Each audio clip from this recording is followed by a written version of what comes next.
Hello everyone.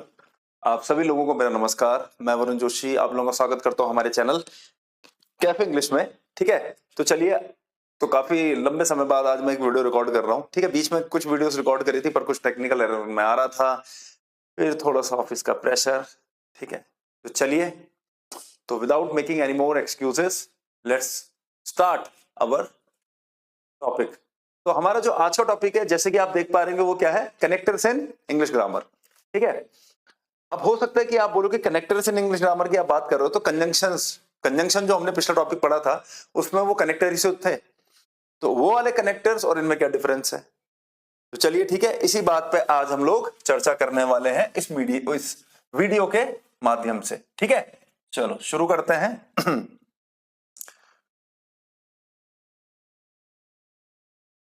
देखिए, तो basically आज क्या है, कनेक्टर्स इन इंग्लिश ग्रामर की हम बात करें अगर, ठीक है, तो इनके लिए हमारे पास क्या टर्म हो सकता है अदर देन कंजंक्शन? वो क्या है? इनको आप बोल सकते हो क्या?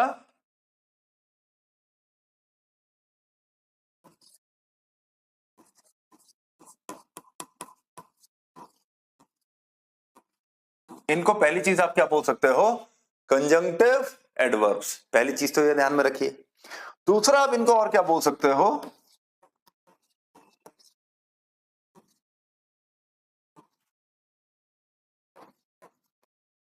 Discourse markers. क्लियर है? यहां पे कनेक्टर्स क्या है, मतलब इनको हम क्या टर्म दे सकते हैं? नॉट पर्टिकुलरली या स्पेसिफिकली कंजंक्शन, पर इनको क्या हम बोल सकते हैं? कंजंक्टिव एडवर्ब्स या डिस्कोर्स मार्कर्स। इनके बारे में हम लोग बात करेंगे। ठीक है, अब देखो, होता क्या है कि जो ये कंजंक्टिव एडवर्ब्स हैं किस तरीके से फंक्शन करते हैं, ये क्या करते हैं, तो इंडिपेंडेंट क्लॉजेस जो होंगे, ठीक है ना, उनके बीच में एक रिलेशनशिप स्टैब्लिश कर देंगे। ठीक है, एक रिलेशनशिप स्टैब्लिश करेंगे दो इंडिपेंडेंट क्लॉजेस। इंडिपेंडेंट क्लॉज का मतलब क्या होगा? वो क्लॉजेस जो आपस में मीनिंग कन्वे करने के लिए एक दूसरे पर डिपेंडेंट ना हो। क्लियर है? जो अपने आप self relying clauses. Self relying मतलब जो क्या कर रहे हैं, मीनिंग प्रोवाइड करने के लिए खुद पे ही रिलाय कर रहे हैं, बस ये। क्लियर है? ठीक है, ये चीज आपको ध्यान में रखनी है। दूसरा मैंने क्या बोला कि ये क्या करते हैं, दो इंडिपेंडेंट क्लॉसेस के बीच में क्या करेंगे, एक तरीके से देखा जाए तो रिलेशनशिप स्टैब्लिश करेंगे। वो रिलेशनशिप क्या हो सकता है? वो रिलेशनशिप एक क्या हो सकता है? एडिशन हो सकता है। वो कोई कॉज या रीजन हो सकता है। ठीक है, रिजल्ट हो सकता है, और क्या हो सकता है? कॉन्ट्रास्ट। क्लियर है? तो इंडिपेंडेंट क्लॉजेस के बीच में रिलेशनशिप स्टैब्लिश होने वाला है। किस प्रकार का हो सकता है? वो किसी प्रकार का कॉज रीजन हो सकता है, एडिशन हो सकता है, रिजल्ट हो सकता है, या कॉन्ट्रास्ट हो सकता है। क्लियर है? ये चीज आपको समझनी है इसमें। क्लियर है? अब क्या है कि जैसे हम एग्जांपल थोड़ा डिस्कस करेंगे तो उसके हिसाब से things are going to be much easier for you to understand, है ना? तो चलिए सीधे एग्जांपल से शुरू करते हैं। क्लियर है? चलो देखो, सबसे पहला क्या है हमारे पास? More over. ठीक है, थोड़ा मूव कर जाता हूं मैं। आप ठीक है, मोर ओवर। क्लियर है?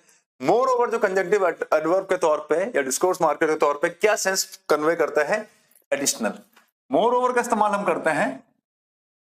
ठीक है, अब यहां पे मोर ओवर क्या करेगा? देखो, दो इंडिपेंडेंट क्लॉजेस के बीच में रिलेशनशिप स्टैब्लिश करेगा। किस हिसाब से? एक एडिशनल सेंस कन्वे करते हुए। कैसे मतलब? ठीक है ना, एडिशनल किस वे में? देखो, मोर ओवर का मतलब additional example, he is intelligent, more over he is hard working. ठीक है, अब देखो यहां पे देखो दो इंडिपेंडेंट क्लॉजेस हैं। सबसे पहला क्या है? Is intelligent. ठीक है भाई, इंटेलिजेंट है। फिर एक ने कहा नहीं, वो इंटेलिजेंट तो है बट मुझे जहां तक पता है वो हार्ड वर्किंग भी है, इज हार्ड वर्किंग। क्लियर है? समझ में आया? अब देखो क्या हुआ कि इंटेलिजेंट है और हार्ड वर्किंग है। अब क्या हुआ कि एक तीसरे सज्जन है, उन्होंने कहा ठीक है, तुमने बोल दिया इंटेलिजेंट है, तुमने बोल दिया हार्ड वर्किंग है, अब मुझे क्या करना है? सेंटेंस में ये बताना है, ठीक है, कि वो क्या है? इंटेलिजेंट होने के साथ साथ उसमें एक एडिशनल क्वालिटी और है, एंड दैट इज, वो क्या है? Hard working. वो हार्ड वर्किंग है। ठीक है, ये चीज आपको समझनी है। अच्छा, अब देखो, अब हम चाहें तो इसको कोऑर्डिनेटिंग कंजंक्शन से जोड़ सकते थे सिंपली। कोऑर्डिनेटिंग कंजंक्शन के एग्जांपल मैंने आपको दिए थे, फैन बॉयज जो होता है, उसमें एक हमारे पास होता है कोऑर्डिनेटिंग कंजंक्शन एंड, जो सेम या पैरेलल चलती हुई चीजों को, जो सेम स्केल पे चीजों को, वो चीजें जो एट पार हैं उनको जोड़ता है। ठीक है ना, जैसे Ram is sleeping and his brother is watching TV, इस तरीके से मतलब एक ये एक्टिविटी हो रही है और साथ साथ उसी समय पर ये दूसरी एक्टिविटी ये हो रही है। क्लियर है? चलो अच्छा, आप देखो अब इसमें मैंने क्या बोला, he is intelligent and hard working, या he is intelligent and he is hard working. ये तो हो गया कोऑर्डिनेटिंग कंजंक्शन एंड के माध्यम से हम इन दोनों वाक्यों को जोड़ा। क्लियर है? पर अब क्या है, इसके अलावा एक पॉसिबिलिटी हमारे पास वाक्य को लिखने की और है। अगर वो पूछे, वो आपसे पूछ सकता है he is hard working and intelligent, क्या इस वाक्य को लिखने का is there any other way? ठीक है, कि मतलब आप सेंटेंस को किसी और तरीके से लिखो विदाउट चेंजिंग इट्स मीनिंग। ठीक है ना, ये चीज आपको समझनी है। तो ही is intelligent and hard working किसी और तरीके से लिख सकते हो, बिल्कुल, मोर ओवर लगा के, कि उसके पास एक एडिशनल क्वालिटी और है, इंटेलिजेंट होने के साथ साथ वो क्या है, हार्ड वर्किंग भी है। More over he is hard working. ठीक है, ये चीज आपको समझनी है। तो मोर ओवर का मतलब होता है ऐड करना, एक के बाद एक चीज ऐड करनी, और वो क्या होनी चाहिए, अगर देखो पॉजिटिव है, क्वालिटी कैसी है, पॉजिटिव है, तो हमने क्या करा, उसके साथ एक पॉजिटिव क्वालिटी को और ऐड कर दिया। ये नहीं कि ही is intelligent more over he is dishonest, he is intelligent more over he is hard working. ठीक है, he is lazy more over he is dishonest. ठीक है, लेजी है, इसके साथ साथ इसके एडिशन में इसके साथ साथ और क्या है, डिसऑनेस्ट भी है, लेजी होने के साथ साथ। ये चीज आपको ध्यान में रखनी है। क्लियर है? तो इस तरीके से मोर ओवर काम करता है आपका। क्लियर है? चलिए आगे बढ़ते हैं इसी बात पे। ठीक है, तो मैंने बता दिया एंड से भी वाक्य बन सकता है, बट क्या है कि अगर मान लीजिए फिल इन द ब्लैंक्स में आ जाए आपके पास ये, है ना, अब एंड से जुड़ता तो यहाँ पे कंजंक्शन, कॉमा वगैरह, सेमीकोलन वगैरह हमें देखने को नहीं मिलता। कंजंक्टिव एडवर्ब्स के साथ आप लोगों को सेमीकोलन और कॉमा दोनों देखने को मिलेगा। ठीक है, चलो थोड़ा डिफरेंस ये भी है इसमें। अगला देखो, हाउएवर। क्लियर है? हाउएवर, हाउएवर का हिंदी में जो मतलब होता है वो क्या होता है, हालांकि। ठीक है, हाउएवर का क्या मतलब होता है, हालांकि। हाउएवर शोज कॉन्ट्रास्ट, कौन सा कॉन्ट्रास्ट, जो कंजंक्शन हमारा कौन सा, बट शो करता है, वो कॉन्ट्रास्ट जो कंजंक्शन बट शो करता है वो, ठीक है ना, वो कॉन्ट्रास्ट कौन सा कंजंक्टिव एडवर्ब शो करता है, हाउएवर, हालांकि। उसने मेहनत तो बहुत करी परंतु या पर वो फेल हो गया, he worked very hard but he failed, he worked very hard however he failed, मेहनत बहुत करी हालांकि वो फेल हो गया। ठीक है, देखो example, he is rich however he is not happy, contrast.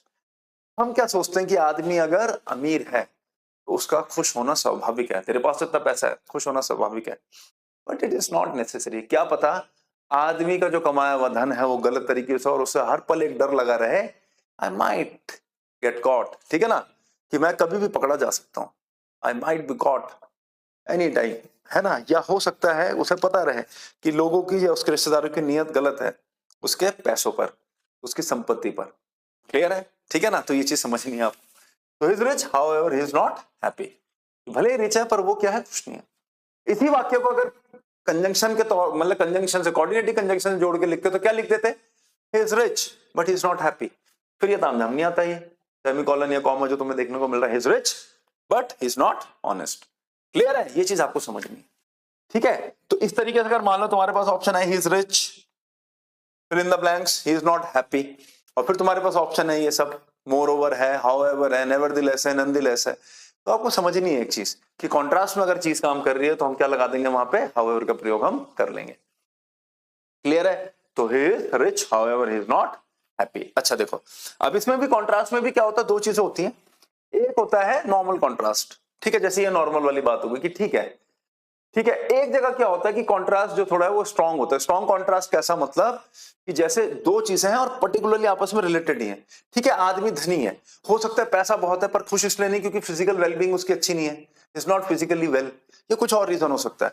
Strong contrast कैसे होगा, he worked very hard but he did not pass. अब हम कहते हैं कि उस आदमी ने मेहनत बहुत करी है, तो हम ये चीज मान के चलते हैं कि जो बहुत मेहनत करता है वो एग्जाम तो पास कर ही लेगा, बट रिजल्ट जो था वो फेवरेबल नहीं हुआ, जो उसकी चॉइस का रिजल्ट था वो नहीं आ पाया, तो ये हो गया स्ट्रॉन्ग कॉन्ट्रास्ट।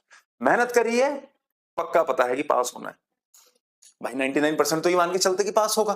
क्लियर है? तो ये स्ट्रॉन्ग कॉन्ट्रास्ट हो गया। बारिश हो रही थी फिर भी हमने खेलना प्रेफर करा, स्ट्रॉन्ग कॉन्ट्रास्ट है। यार बारिश में तो कंडीशंस बिल्कुल एडवर्स हो जाती हैं, उस कंडीशन में भी खेल गए तुम। हाँ यार हमने खेला भाई, स्ट्रॉन्ग कॉन्ट्रास्ट। क्या करेंगे देखो, उसके बाद कुछ क्वेश्चन भी आप लोगों ने रखे हुए, कोई दिक्कत नहीं है। देखो ये आया नंदलेस एंड, नंदलेस एंड क्या, nevertheless, nonetheless and nevertheless, nevertheless and nonetheless. देखो ये ठीक है, दोनों एक जगह आ सकते हैं, जैसे ऑल दो और दो का खेल है। ऑल दो और दो जैसे एक साथ आ सकते हैं, एक जगह मतलब एक साथ तो नहीं, मतलब एक दूसरे की जगह ले सकते हैं, उसी तरीके से नंदलेस एंड नेवरदलेस जो है एक दूसरे की जगह ले सकते हैं। ये दिखाते हैं स्ट्रॉन्ग कॉन्ट्रास्ट, मतलब चीजें जो है वो डायरेक्टली रिलेटेड है आपस में। तेज नहीं दौड़ा बस मिस हो गई, मेहनत नहीं करा फेल हो गया। यह है जो मतलब क्या है, डायरेक्टली रिलेटेड है चीजें। क्लियर है? आप देखो ठीक है, strong contrast example, it was raining nonetheless they continued playing. ठीक है, ये चीज आपको समझ में आनी चाहिए। इट वाज रेनिंग नेवरदलेस या nonetheless they decided to play. बारिश हो रही थी फिर भी उन्होंने क्या डिसाइड करा, हम खेलेंगे। स्ट्रॉन्ग कॉन्ट्रास्ट है ना, कि बारिश में तो सिचुएशन है ही नहीं भाई फेवरेबल, कैसे हो जाएगा, नहीं भैया हम तब भी खेलेंगे। फॉग हो रहा है, नहीं दिख रहा है कुछ, स्नोफॉल भी हो रही है, हम तब भी खेलेंगे। क्लियर है? स्ट्रॉन्ग कॉन्ट्रास्ट दिखाने के लिए नॉनदलेस एंड नेवरदलेस का हम प्रयोग कर लेते हैं। ये इसलिए बता रहा हूं क्योंकि देखो सुनने में आ रहा है कि ए और जे की नोटिफिकेशन जो स्टेट की वो कभी भी आउट हो सकती हैं। सुनने में आ रहा है कि most probably in the month of April. Clear है? अब वहां पे क्या होता है कि फिल इन द ब्लैंक्स, या ए या जे की बात आप करें या किसी एग्जाम की बात करें, वहां फिल इन द ब्लैंक्स पे बेस्ड क्वेश्चंस आप पे आ सकते हैं। अब आपको नहीं पता नॉनदलेस, नेवरदलेस, हाउएवर, मोरओवर कब यूज करते हैं हम लोग, किस कंडीशन में यूज करते हैं, तो वहां पे क्या हो जाएगा, फिर हो सकता है कि हम सही आंसर मार्क करने से चूक जाए। क्लियर है? ये चीज आपको समझनी है। तो हाउएवर हो गया, नॉनदलेस हो गया, नेवरदलेस हो गया, तीनों कॉन्ट्रास्ट शो करते हैं। क्लियर है? ये दोनों जो है स्ट्रॉन्ग कॉन्ट्रास्ट शो करते हैं, हाउएवर थोड़ा नॉट दैट स्ट्रॉन्ग, थोड़ा कैजुअल कॉन्ट्रास्ट शो करने के लिए। ठीक है, कैजुअल कॉन्ट्रास्ट मतलब कैसे, कि जैसे हम मान लेते हैं ना रिच है तो खुश होना चाहिए, इस तरीके से। अब देखो almost same as nonetheless, the task was difficult nonetheless she completed it, कोई दिक्कत नहीं है, नेवरदलेस शी कंप्लीटेड इट। ये चीज आपको समझनी है। ठीक है, तो नॉनदलेस और उसमें क्या है, ऑलमोस्ट सेम एज नॉनदलेस। ठीक है, नेवरदलेस और नॉनदलेस सेम होते हैं। The task was difficult nevertheless she completed it. ठीक है, अच्छा अब अगर बात करें कंजंक्टिव एडवर्ब में, हमने कॉन्ट्रास्ट की बात करी है ना, कॉन्ट्रास्ट की बात हमने करी। अब आप बोले कि क्या इस तरीके का कॉन्ट्रास्ट हमारे पास क्या कंजंक्शन में होता है? होता है, बट से होता ही है। The task was difficult, but she completed it. ठीक है ना, ठीक है ना, ये चीज आपको समझनी है। अब दूसरा क्या है, इसी को हम और तरीके से लिख सकते हैं क्या? हाँ बिल्कुल लिख सकते हैं। किससे, किसका प्रयोग करके, स्पाइट ऑफ या despite, low spite of the difficult task she completed it, spite of the task being difficult she completed. बन सकता है भाई, डिफिकल्ट टास्क के बावजूद उसने उसको पूरा कर लिया। क्लियर है? ये चीज आपको ध्यान में रखनी है। तो आप स्पाइट ऑफ और डिस्पाइट से भी वाक्य बना सकते हो। अब कैसे, क्या कंडीशन होती है वो मैंने आपको बताया था, कब, कंजंक्शन में, कि स्पाइट ऑफ और डिस्पाइट के साथ हम लोग या तो जेरेंड का प्रयोग करते हैं, ठीक है ना, जेरेंड का मतलब वर्ब की ING form which functions as a noun, या हम लोग वहां पे किसका प्रयोग करेंगे, नाउन का। तब ये पूरा तामझाम, पूरा वहां पे क्लॉज नहीं बनेगा फिर मेरा। जैसे यहाँ पे है ना, देखो द टास्क वाज डिफिकल्ट, पहला इंडिपेंडेंट क्लॉज, दूसरा शी कंप्लीटेड इट, दूसरा इंडिपेंडेंट। रिलेशनशिप क्या हुआ, नेवरदलेस ने क्या करा, इन दोनों के बीच में किस प्रकार का रिलेशनशिप स्टैब्लिश करा, कॉन्ट्रास्ट का। अभी तक ये अगर तुम लिखो तो टास्क वाज डिफिकल्ट, हाँ सर ठीक है, शी कंप्लीटेड, ठीक है, दो इंडिपेंडेंट। अभी मुझे नहीं पता इन दोनों के बीच में क्या रिलेशन है, इन दोनों क्लॉजेस के बीच में, पर किसी ने मुझसे पूछा कि ग्रामेटिकल एस्पेक्ट से क्या ये ठीक है, द टास्क वाज डिफिकल्ट, मैंने कहा भाई बिल्कुल ठीक है, शी कंप्लीटेड इट, ठीक है, कोई दिक्कत नहीं है। अब क्या हुआ, इन दोनों को जोड़ के रिलेशन बनाया, ऐसा कॉन्ट्रास्ट वाला, डिफिकल्ट था उसके बावजूद उसने कर लिया, नेवरदलेस लगा दिया। समझ में आया? ये चीज आपको समझनी है। ठीक है ना, चलो आगे बढ़ते हैं।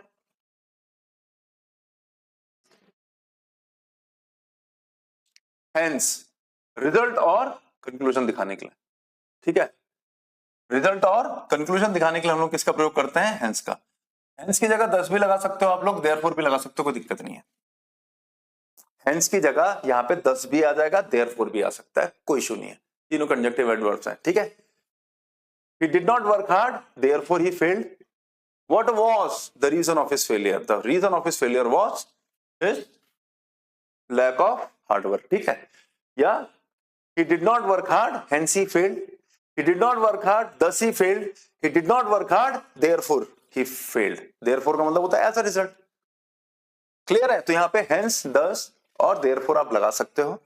so और therefore में क्या है कि so क्योंकि कोऑर्डिनेटिंग कंजंक्शन है तो आप लगा सकते हो, पर करना क्या पड़ेगा फिर, ये सेमीकोलन और कॉमा हटाना पड़ेगा।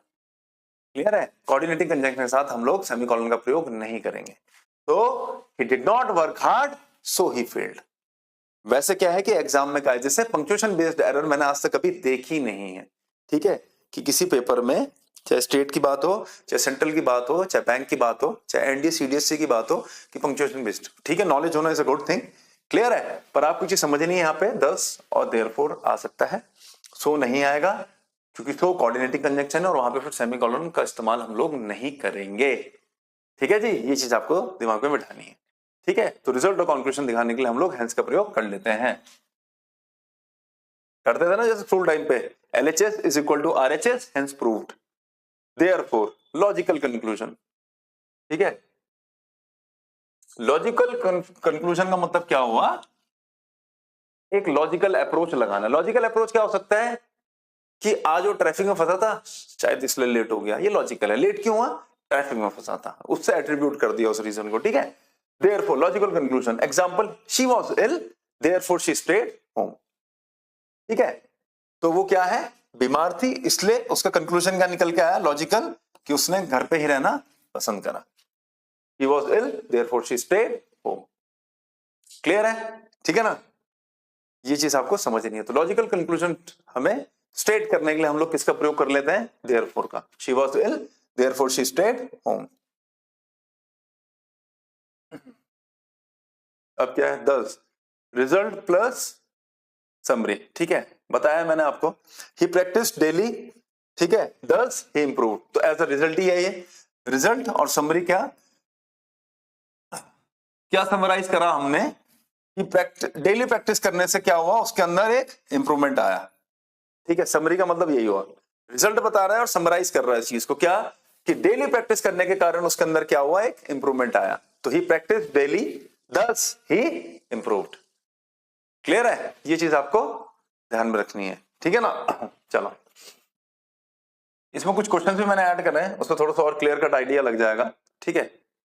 तो चलिए आगे बढ़ते हैं, ठीक है। जैसे कि मैंने कहा था फिर कि प्रैक्टिस डेली, 10 हेंस या देयरफॉर, तीनों में से कुछ भी आ सकता है। आगे बढ़ते हैं इसी बात पे, okay. Although in contrast with the clause, अब देखो ये पूरा क्या है, in contrast with the clause. Although पर क्या है, ऑल्दो जो आपका है वो कंजक्टिव एडवर्ब की कैटेगरी को बिलोंग नहीं करता। ये क्या है यहाँ पे आपका सबऑर्डिनेटिंग कंजंक्शन, ठीक है। सबऑर्डिनेटिंग कंजंक्शंस वो होते हैं जिनको एक एक्स्ट्रा कंजंक्शन या इंडिपेंडेंट क्लॉज की जरूरत पड़ती है प्रॉपर सेंस कन्वे करने के लिए, ठीक है। इन्हें हम बोलते हैं क्या, सबऑर्डिनेटिंग कंजंक्शन। जैसे ऑल्दो, दो, सिंस, इफ, व्हेन, ठीक है ना। जहां ये लगे, एज सून एज हो गया, एज लॉन्ग एज हो गया, ये सबऑर्डिनेटिंग कंजंक्शंस होते हैं। ये इंडिविजुअल मीनिंग कन्वे नहीं कर पाते प्रॉपर, क्लियर है। अच्छा, in contrast with the clause, example, although he is poor he is honest, clear है। इसमें आप चाहें तो he is poor but he is honest भी लिख सकते हैं, ठीक है ना। he is poor however he is honest, हालांकि वो honest है, however भी क्या करता है, कॉन्ट्रास्ट में काम करता है, बताया था ना, ठीक है। ये nonetheless, nevertheless भी लगा सकते हो, कोई दिक्कत नहीं है, बस थोड़ा पंक्चुएशन का तामझाम देखना पड़ेगा आपको फिर, है ना, ठीक है। चलो, उनसे पहले सेमीकोलन और कॉमा लगाना पड़ेगा, फिर उसके बाद कंजक्टिव एडवर्ब के बाद, ठीक है। तो वाक्य बन सकता है, बस क्या है कि थोड़ा सा ग्रामेटिकल स्ट्रक्चर जो है उसमें थोड़ा सा डिफरेंस आ जाएगा, क्लियर है। चलिए तो आगे बढ़ते हैं। तो ऑल्दो जो है कंजक्टिव एडवर्ब नहीं होगा, सबऑर्डिनेटिंग कंजंक्शन होता है, कॉन्ट्रास्ट में काम करता है। ऑल्दो इसकी जगह दो भी आ सकता है, ठीक है, दोनों सही है, ठीक है जी।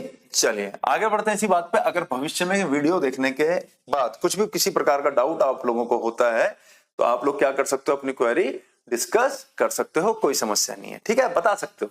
कुछ अगर आपको लगता है कि कुछ गलत बताया गया है, कोई इन्फॉर्मेशन थोड़ी सी इनकम्प्लीट रह गई है, तो कोई दिक्कत नहीं है, कमेंट सेक्शन में जाइए, आप कुछ अच्छा सा लिखिए वहां पे। क्लियर है? चलो, और लोगों के लिए भी वो सही, मतलब और लोगों के लिए भी अच्छी चीज होगी वो। देखो, he is poor dash he is honest, ठीक है, he is poor dash he is honest. अब देखो एक चीज, ठीक है, जिनको समझ में आ गया, जिनको ये चीजें पता है पहले से, सो वेल एंड गुड। अब कोई स्टूडेंट हमारे पास ऐसा जुड़ा है, बहुत ही बिगिनर है, फ्रेशर है एकदम बिल्कुल, जैसे कि नॉर्मली हमें जेई के जो एग्जाम्स की तैयारी हमारे स्टेट वाले कर रहे हो, तो ऐसे मिल जाते हैं कहीं कि सर लास्ट इंग्लिश पढ़ी थी 8वीं क्लास में, 10वीं क्लास में, अब तो बिल्कुल पता ही नहीं है, और डिप्लोमा वगैरह जब कर रहे थे तो बिल्कुल छुई नहीं इंग्लिश, ठीक है। अब आपको ये समझ नहीं, अब मैंने आपको बताया जैसे moreover, however, hence, अब तुम अगर रटने पे आए कि रटेंगे कि हाँ ये ऐसा करता है, हिंदी में मैंने बोला हिंदी में लिख लिया ये ऐसा, तो चीजें थोड़ा मुश्किल हो जाएंगी। आप बस क्या करो, हर एक जो कंजक्टिव एडवर्ब है उसके आगे जो उसकी क्वालिटी है उसको लिख दो बस, कि हाउएवर है कॉन्ट्रास्ट में काम कर रहा, नॉनदलेस नेवरदलेस भी कॉन्ट्रास्ट में काम कर रहा, जो स्ट्रॉन्ग है उसके आगे प्लस बना दो, जो थोड़ा वीक है उसके आगे नेगेटिव बना दो, या कोई और तरीका है याद रखने का तो उसको याद करो। उसके बाद उसकी एप्लीकेशन बहुत जरूरी है याद करने पे। अब मैं यहाँ पे आ जाऊं, हाउएवर हैंस, मुझे एक चीज समझ में आ रही, ही इज पुअर, कि वो क्या है, गरीब है, चलो ठीक है, ये चीज समझ में आ गई। तो तुमने देखा कि पहली क्वालिटी जो है वो कैसी है, माइनस में, नेगेटिव क्वालिटी की हम लोगों ने बात करी यहाँ पे। नेगेटिव क्वालिटी नहीं है बेसिकली, गरीब होना किसी की गलती नहीं है, नेगेटिव क्वालिटी भी नहीं, बस ये है कि नेगेटिव है ये चीज यहाँ पे, ठीक है। चलो, ही इज ऑनेस्ट, अब तुमने कहा प्लस है, तो ये चीज कैसी होगी, कॉन्ट्रास्ट वाली होगी, गरीब है पर है ईमानदार। मैं ये नहीं कहना चाहता कि गरीब के साथ हम बेईमानी को जोड़ें, या ठीक है कि अमीर है तो ईमानदारी होगा, इट इज नॉट नेसेसरी, पर कहते हैं कि लाचार है, कि हालातों का हमारा हुआ है, ठीक है, इट्स नॉट दैट रिच, या मतलब उसको बिल्कुल पैसा नहीं है, फिर भी क्या है, ईमानदारी की राह पे, तो कॉन्ट्रास्ट वाली सिचुएशन हो गई, तो हेंस आएगा, नहीं आएगा। मोर ओवर तो एडिशन की बात करता है, प्लस और माइनस का एडिशन थोड़ी ना होता है, एडिशन होगा एक अच्छी क्वालिटी बताई, गुड क्वालिटी, उसके साथ साथ एक अच्छी क्वालिटी और बता दी, या एक बुरी क्वालिटी बताई और उसके साथ साथ एक बुरी क्वालिटी और बता दी, तो मोर ओवर आएगा। ये भी नहीं होगा, देयरफॉर आ नहीं सकता, देयरफॉर रिजल्ट बताता है, he is poor therefore is honest, ऐसा हो सकता है, वो ईमानदार क्यों है, क्योंकि वो गरीब है, अरे ऐसा नहीं है, जरूरी नहीं कि हर गरीब जो है ईमानदार ही हो। क्लियर है? तो यहाँ पे जो आंसर हो जाएगा वो क्या होगा, however he is poor, however he is honest, ठीक है। आई होप ये चीज आप लोगों की समझ में आई होगी। चलो फटाफट आगे बढ़ते हैं इसी बात पे। She was tired, she continued working,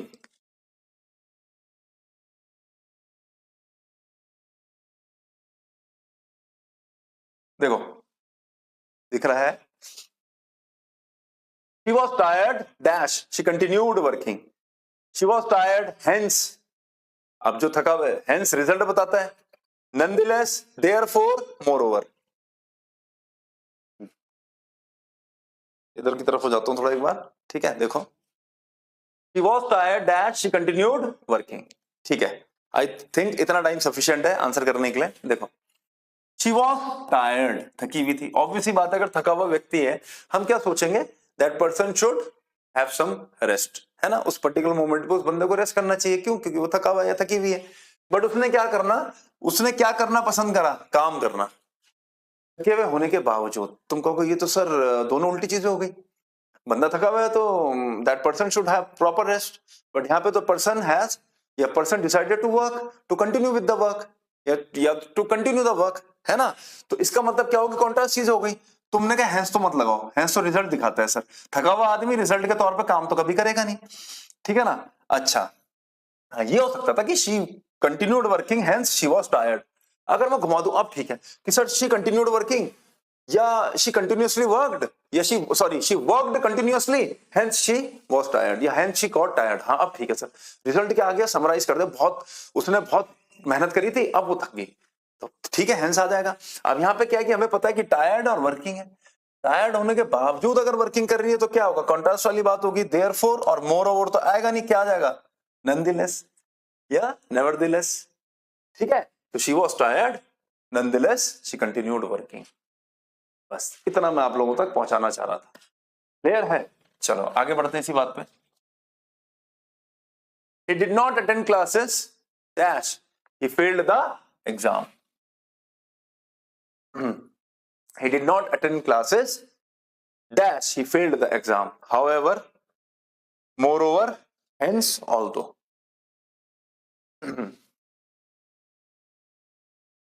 चलो, आई थिंक इतना टाइम सफिशिएंट है, ठीक है ना। बाकी नहीं तो किसी भी पॉइंट पर वीडियो पॉज करके आंसर कर सकते हो, it's not that difficult. He did not attend classes, however, however तो मतलब तब आता है कि हालांकि, अब उसने क्लासेस अटेंड नहीं करी तो उसका फेल होना स्वाभाविक था। हाउएवर तब लगाते हैं कि क्लासेस अटेंड करने के बाद फेल हो गया, हालांकि वो फेल हो गया, कि he attended all the classes however he failed the exam. अब जस्टिफाइड है हाउएवर, है ना। अब देखो मोर ओवर, मोर ओवर आएगा नहीं, मैं बताऊंगा क्या। हेंस ऑल्दो, ऑल्दो हम कॉन्ट्रास्ट में बात करते हैं, कॉन्ट्रास्ट यहां है नहीं क्योंकि क्लासेस अटेंड नहीं करी इसलिए फेल हो गया। तुम बोलोगे सर ये तो रिजल्ट दिखा रहा है, hence he did not attend classes hence he failed the exam। ये चीज समझ में आई। अच्छा अब एक चीज सुनो, अब तुम बोलोगे sir more over, sir more over लगाते हैं। मैं कहूंगा मोर ओवर क्यों लगा रहे हो, कि सर मोर ओवर इसलिए कि he did not attend classes moreover he failed the exam। देखो ये रिजल्ट है, अगर आप क्लास अटेंड नहीं कर रहे हो तो आप एग्जाम फेल कर जाओगे, ये रिजल्ट है। मोर ओवर क्या बताता है फिर, मोर ओवर ऐसा बताता है he did not attend classes moreover he did not behave properly in the class, sorry, moreover he did not take notes from anybody, ये होता है। he did not attend classes moreover he did not take notes from anybody, तब आएगा moreover, कि उसने एक तो classes भी एंड नहीं करी, उसके साथ साथ अटेंड नहीं करी, उसके साथ साथ उसने क्या करा, बच्चों से नोट्स भी नहीं लिए। अब आएगा मोरओवर। समझ में आ रहा? तो आपको समझना, ये मत बोलना सर उसने क्लासेस अटेंड नहीं करी मोरओवरली फेल्ड द एग्जाम, इसके एडिशन वो फेल भी हो गया। एडिशन का मतलब तो हो कि एक जगह पे था और दूसरी चीज उसके साथ साथ और जुड़ गई, ये तो रिजल्ट है। क्लासेस अटेंड करने का क्या रिजल्ट है, ओ सॉरी एग्जाम फेल हुआ, ये रिजल्ट क्यों आया, क्योंकि उसने क्लासेस अटेंड नहीं करी। तो मोर ओवर में इसमें कंफ्यूज मत होना, मोर ओवर का मतलब क्या हुआ, he did not attend classes sir, ठीक है भाई, और नोट्स तो ले होंगे तुमसे, moreover he did not ask for the notes from us, moreover he did not take the notes from us. ये जो मैं डिड के साथ टुक बोल गया इसको थोड़ा सा नजरअंदाज करना, कुछ टाइम बाद आया हूं आपसे तो उसको करेक्ट भी कर रहा हूं ऑन द स्पॉट, ठीक है। तब मोरओवर लगेगा, ना तो क्लासेस अटेंड करी ना हमसे नोट्स लिए, ये होता है मोरओवर। क्लियर है? तो कंफ्यूज मत होना, वहां सोच रहे हो मोरओवर, हाँ यार क्लासेस के बाद सर ने बोला था एडिशनल, उसने क्लासेस अटेंड नहीं करी, एडिशनल फेल भी हो गया, हाँ लगा, तो समझना है ऐसे, ठीक है। कोई बात नहीं, अभी आगे क्वेश्चंस प्रोवाइड कराऊंगा और तो सब समझ में आ जाएगा। Is intelligent dash is very disciplined. अब देखो यार, मुझे लगता है इसमें ज्यादा हमें मतलब टाइम पाने की जरूरत है नहीं, ठीक है ना, और क्योंकि रिकॉर्डेड सेशन है तो you can pause it any time. हाँ ठीक है, अब लाइव सेशन का जुगाड़ जो है इंतजाम मैं कर चुका हूँ लाइव सेशन का, ठीक है ना। अब देखेंगे किसी दिन एक डेमो टाइप का लेके कुछ जल्द, एज सुन एज पॉसिबल, ठीक है ना। वैसे जब भी मैंने देखा है मैं एज सुन एज पॉसिबल बोलता हूँ तो वो मेरा एज सुन एज जो होता है वो महीनों तक डिले हो जाता है, पर ये है कि अब ऑनलाइन क्लासेस का सेटअप हम कर चुके हैं थोड़ा सा, ठीक है ना। चलो उसको देखेंगे, अभी चलाएंगे। ही is intelligent dash is very disciplined. अब आपको पता है इंटेलिजेंट है, डिसिप्लिन्ड है, तुमने कहा सर ये तो दो क्वालिटी होगी, ये है एडिशनल। इंटेलिजेंट होने के साथ साथ एक एडिशनल क्वालिटी और क्या है, डिसिप्लिन भी बहुत है भाई, डिसिप्लिन बहुत है। तो हाउएवर हटाओ, ऑल्दो हटाओ, हेंस हटाओ, लगाओ moreover. He is intelligent, moreover he is very disciplined, ये चीज आपको ध्यान में रखनी है, ठीक है। तो आई होप अब थोड़ा सा आइडिया लग गया होगा कि मैं क्या समझाना चाह रहा था, कि मोरओवर में क्या डिफरेंस है पिछले वाले एग्जाम्पल में, ठीक है ना। चलो, the work was difficult dash he completed it, sorry क्या खुल गया है, अच्छा, the work was difficult dash she completed it successfully, therefore nevertheless hence thus, ठीक है, सिंपल है, ठीक है। चलो अब देखो, the work was difficult, difficult चीज थी, सक्सेसफुली। अब क्या है, नॉर्मल तुमने देखा कोई चीज डिफिकल्ट है सक्सेसफुली कर ली, डिफिकल्ट चीज को तो थोड़ा मुश्किल से होना चाहिए था या नहीं होना चाहिए था, मानते हैं हम ऐसा, है ना, पर डिफिकल्ट चीज थी पर सक्सेसफुली कर लिया, कॉन्ट्रास्ट वाली चीज हो गई सर। एक होता ना आसानी से कर लिया क्योंकि इजी थी, इजी थी मैंने तो बिल्कुल इजीली कर ली वो टास्क, एकदम मुश्किल थी पर मैंने कर ली सर, पर मैंने कर ली, कॉन्ट्रास्ट वाज टफ पर मैंने कर लिया सर जैसे तैसे, पेपर टफ आया था, पर जैसे तैसे मैंने करके सर 50% क्वेश्चन सॉल्व कर दिए, पर लग गया, है ना। इसका मतलब क्या हुआ, कॉन्ट्रास्ट वाली बात होगी। आओ, the work was difficult, she completed successfully.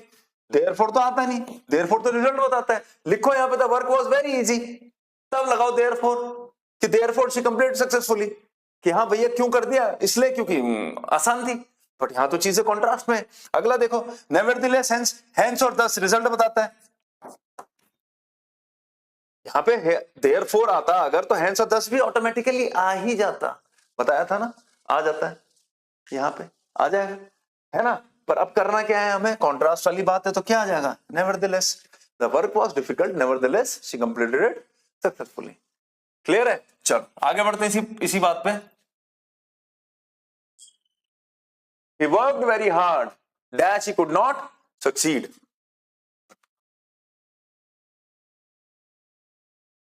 ठीक है, क्वेश्चन डिस्प्ले हो गया। ठीक है, अब मैं सीधा डिस्कशन पे जा रहा हूँ, सीधा आंसर बता रहा हूँ इसका, क्योंकि बहुत रिपीटेटिव मोड में चल रहा है। बस एग्जांपल्स में क्या है, लैंग्वेज का ही तो फर्क है। बाकी ये देखना कि चीजें ऐड हो रही हैं या कॉन्ट्रास्ट में काम कर रही हैं या रिजल्ट बता रही हैं किसी चीज का, या समराइज कर रही हैं कुछ, ये तो हम देख ही रहे हैं ना। ठीक है, तो देखो, he worked very hard, he could not succeed, मेहनत बहुत करी, रिजल्ट उल्टा हो गया।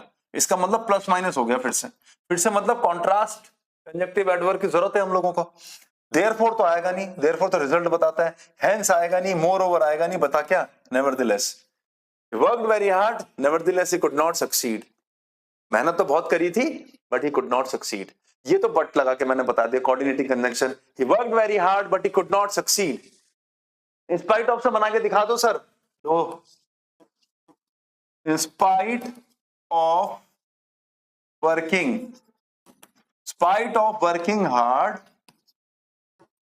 ही कुड नॉट सक्सीड। लो बन गया,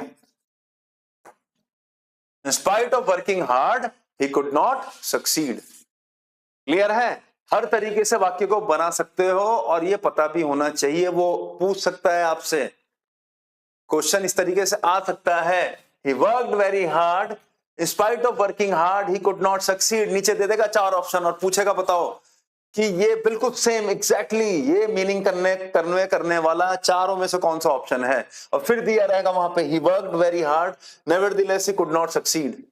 ठीक है ना, ये चीज आपको ध्यान में रखनी है, ठीक है ना, क्लियर है। तो ये चीज ध्यान में रखनी है आपको। चलो चलिए अगला एग्जांपल देखते हैं।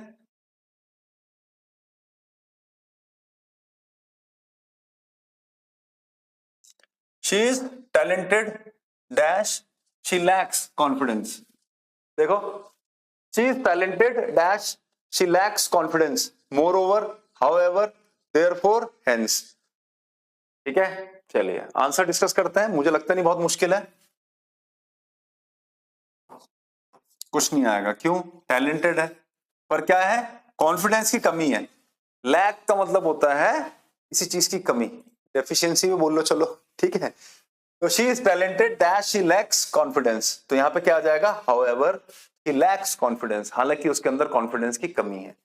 चलो आगे बढ़ते हैं। ठीक है, ज्यादा एक्सप्लेन करने की जरूरत नहीं, अब फटाक से इसे खत्म करते हैं। He was late dash he missed the train, he was late dash missed the train। ठीक है, क्वेश्चन डिस्प्ले हो गया। अगर लग रहा है कि बहुत जल्दी सॉल्यूशन चल रहा है तो you can pause the video, ठीक है ना, किसी भी पर्टिकुलर पॉइंट पे। ठीक है, चलो, और आप आंसर कर सकते हो। he was late he missed the train, तुमने कहा लेट और मिस, बस ठीक है। ट्रेन मिस होने का कारण क्या है कि वो लेट था, वो लेट था, इसका मतलब क्या हुआ, हाउएवर नहीं आएगा, मोर ओवर नहीं आएगा, ऑल्दो नहीं आएगा, क्योंकि हेंस क्या करता है, रिजल्ट बताता है। तो he was late hence he miss the train, ये चीज आपको समझनी, ठीक है ना। चलो ठीक है, चलो, तो he was late hence he miss the train, तो हेंस क्या बताता है, रिजल्ट। ठीक है, रिजल्ट साइड करता है। क्लियर है, ये चीज आपको ध्यान में रखनी है। Next, the book is expensive dash it is very useful. अब होता है ना, किसी महंगे रेस्टोरेंट में गए, खाना खाया, अच्छा खासा बिल दिया, बट स्टिल यू आर मतलब यू आर सेटिस्फाइड, है ना, तुम सेटिस्फाइड हो। क्यों? क्योंकि क्वालिटी जो थी खाने की, इट वॉज वेरी गुड। ठीक है, क्वांटिटी भले ही थोड़ा कम थी but quality was very good. The food was very delicious Indeed. ठीक है ना, समझ में आया? अब देखो यहाँ पे क्या है, the book is expensive dash it is very useful.